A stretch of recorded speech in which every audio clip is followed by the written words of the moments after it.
Okay, Ahmed Aziz's Epic Year, chapters 28 and 29. Um, let's review really quickly what happened in chapter 27 when Jack spread that picture of Ahmed in a tutu around the whole school. A few things. How do you think Ahmed felt about that? And what was his response to that? He actually turned it into something much more positive than it could have been. But how do you think he felt about that? It couldn't have been easy, right? Okay, let's get into chapter 28 and see what happens next. Thanksgiving was always Dad's favorite holiday because it reminded him of celebrating Eid with his parents. Both holidays are about food, friends, and family. The three of us sat around the table, the tandoori turkey barely touched. And Auntie had dropped off the whole Thanksgiving meal, and nothing tasted like I remembered. I pushed the mashed potatoes around my plate before calling it quits and going to bed. Dad was still in the ICU. Every day he looked smaller, and the machines around him looked bigger, like he was disappearing. So nothing tasted good. I woke up tired, and my head ached like I hadn't slept the whole night. The house was strangely still for 11 o'clock in the morning. Mom, I yelled to no one. Sarah? My voice echoed in the quiet. Reverberated. That's a really good vocab word. If you do not know what it means, definitely write it down. I fiddled with the charger and waited impatiently for my phone to come to life. Unread texts rolled in. Mom, 11:01 p.m. Ahmed, got a message from the hospital. I'm going to see Dad. Not waking the two of you. Should be back soon. Mom, 1:15 a.m. Still at the hospital. Everything is okay. Unknown number, 2:12 a.m. Ahmed, this is Mrs. Garter. I wanted you to have my number in case you need anything. Don't hesitate to call me anytime. Mom, 5:18 a.m. On my way home. Mom, 8:04 a.m. I'll let you sleep. Going back to the hospital, dropping Sarah at a friend's house. Unknown number, 9:20 a.m. Mrs. Garter, again. Call me when you're ready and I'll take you to the hospital.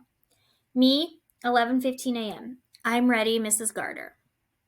Neither of us needed directions to the ICU. Mrs. Garter stopped at the nurse's station, her questions answered with nods and whispers. The doctors are working with your father right now. They'll let your mom know we're here. The elevator doors opened, releasing men and women hurrying down the hall in scrubs and clogs, untied masks hanging around their necks like tiny bibs. Dad was in room 310. Room 310 was in the hallway. They were hurrying through. It didn't matter that I had never been in this waiting room. I assumed my position. Waiting rooms everywhere were the same. I wondered if there was a kid in a hospital waiting room in Lithuania looking at a basket of children's books with covers pulled off and a half-finished puzzle on the table. Mom came in and gave me a weak smile. There was a coffee stain on the front of her shirt, and one sock fell limp around her ankle. She hugged me so tight my chest hurt. Janet, thanks for bringing him. They hugged, and it felt strange to see these two parts of my life collide. We sat around the puzzle of an English countryside. Code Blue, room 310 ICU. Repeat, Code Blue, room 310 ICU was announced over the PA system. Mom wrapped her hand around mine. I knew what and who they were talking about. My father's heart must have stopped. It felt like mine had as well. Maybe I hadn't heard it right. Maybe it wasn't Dad's room.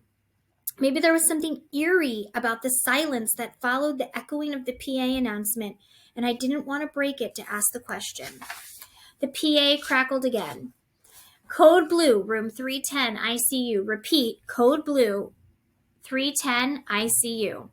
Question answered. Mom tightened her grip. Janet, Sarah needs to be picked up. Do you mind taking her home? I'll let you know when I need you to bring her here, Mom whispered. Mrs. Garter got up, hesitated, but moved to the door. She came back and crouched down to put one hand on Mom's shoulder and one on mine, hugging us like we were one person. Her eyes glistened and she opened her mouth but said nothing. She squeezed my shoulder before she left. I counted the puzzle pieces on the table in front of me, noticing a corner piece I could place but not bothering to. I counted to 800 before a doctor walked in. His graying hair peeked out of his surgical cap, and his eyebrows needed a trim. He sat down in Mrs. Garter's chair. Well, Mrs. Aziz, we've got him stabilized again. His heart is beating, but we are helping him with everything else. He's on medication to keep his blood pressure up, and he's still on the machine to keep him breathing. A granola bar stuck out of his pocket. I thought about him talking to us and then going to eat his granola bar. It didn't seem fair. The next 24 hours are going to be crucial. Also, a very important word. If you don't know what crucial means, definitely annotate that. We're supporting him in every way possible, but he's going to have to do the rest. He leaned over and put his hand on Mom's. It was oats and nuts, but it was an awkward movement, and he took his hand back with a jerk. Mom didn't notice. Give them a few minutes to clean up, and then you can see him. He turned around when he got to the door. He seems like a fighter, Mrs. Aziz. Let's hope for the best. Mom nodded. I'm going to drop you home, Ahmed. No, Mom, I'm going to stay here with you. I need to. She looked at her feet, straightened her sock, dusted off her shirt, and buttoned her sweater to cover the stain. Her voice was more her own. Janet will be home with Sarah. I need you to be there for her. I'll come back to the hospital and come home first thing in the morning. I stood up to leave. Can I see Dad before I go? Why don't we plan for you to see him tomorrow, Ahmed? A piano tune played over the PA, announcing the birth of a baby. The tune was longer than usual. Twins. But what if by tomorrow You can see him tomorrow morning, Ahmed. We drove home, neither of us speaking, missing Sarah's uninterrupted chatter. Mom pulled into our driveway next to Mrs. Garter's car. Please tell Janet I had to rush back to the hospital and tell her thank you again. And of course, Ahmed, use your manners. Yep, Mom was back. Sarah was upstairs, and Mrs. Garter was sitting in the purple chair holding a magazine. I had seen her in the strangest of places. When I woke up that morning, if you had told me I would see my English teacher hugging my mom in the ICU and come home to see her in our favorite chair, I would have called you a liar. I stood there, half of me in the dark of the mudroom and half of me in the light of the kitchen, feeling awkward and unsure in my own home. Come in, Ahmed. You must be hungry. A brown bag with grease stains sat on the counter. There's tons of Indian food in the fridge that everyone's been dropping off, but Sarah and I bought burgers and fries. They're on the counter if you want some. I kept standing there, half of me wanting to go in and half of me wanting to stay still. She rubbed her hand along the arms of the purple chair. You know, I was with your dad when he got this chair. I stepped inside. You were? I asked. Yes, I was. Come in. I'll tell you all about it. And I did because all of me needed to. Chapter 29. Mrs. Garter opened a few cabinets before she found a plate. She placed the burger in the middle before tilting the pack of fries so they fell like an arch around it. So many of my high school memories have your dad in them, she said. Yep, a long, long time ago. She took a French fry off my plate and dipped it in ketchup, and it didn't feel strange. Hey, one long would have been enough, but you're right, it was a while ago. Your dad and I became good friends eventually. But you know, your uncle and I were friends first. Your dad and I only got to know each other after your uncle died. I was always having to fill in that word for others. I didn't know that.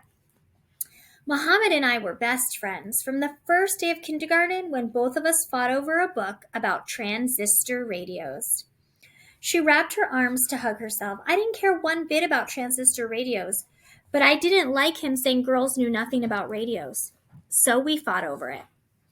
I moved her story along when she went quiet. My uncle liked books. Maybe we weren't as similar as Dad made it sound. She laughed out loud. Oh, absolutely not. I loved books. He hated them. He loved radios, mechanical things, taking things apart, putting them back together. My uncle was a techie, like me. So how did you and Dad end up being friends? Well, she rubbed one thumb with the other in circles. After your uncle died, she said the word before I had to, your dad searched me out. Your dad wanted to talk to someone about his brother. He wanted to talk about him like he was alive, not as a tragedy. She stole another fry from my plate. We spent so much time together, people even thought we were dating. I scrunched my face in disgust, and Mrs. Garter laughed. That's how we felt about it, too. Your dad and I became friends to keep your uncle's memory alive, and that's what we've done ever since. I licked the corner of my mouth where salt had collected and took a sip of soda. So, what's the story with the purple chair? Have you ever heard of the musician Prince? I don't know what's popular with kids these days, but he was the greatest. He was from here, pointing outside like he lived across the street. There was a place downtown where he liked to play. He'd show up without warning, and catching one of those shows felt like the point of our entire existence. She tore off a paper towel, picked up my glass, and wiped away the ring of condensation. You had to know a guy who knew a guy to get info about Prince, when Prince would be showing up. Your dad was my guy. I put a couple of fries in the middle of my burger before taking the next bite. Mrs. Garter laughed. I remember your uncle used to do that too. Anyway, one night your dad heard that Prince was going to be playing and called to tell me. It was a school night and a group of us sneaked out. Wait, maybe I shouldn't be telling you this. Too late now, Mrs. Garter, I said, my words slurred by my mouthful of French fry burger. I guess so. Well, we sneaked out and waited outside that club for hours. It was February, so much colder than it is now, if you can imagine that.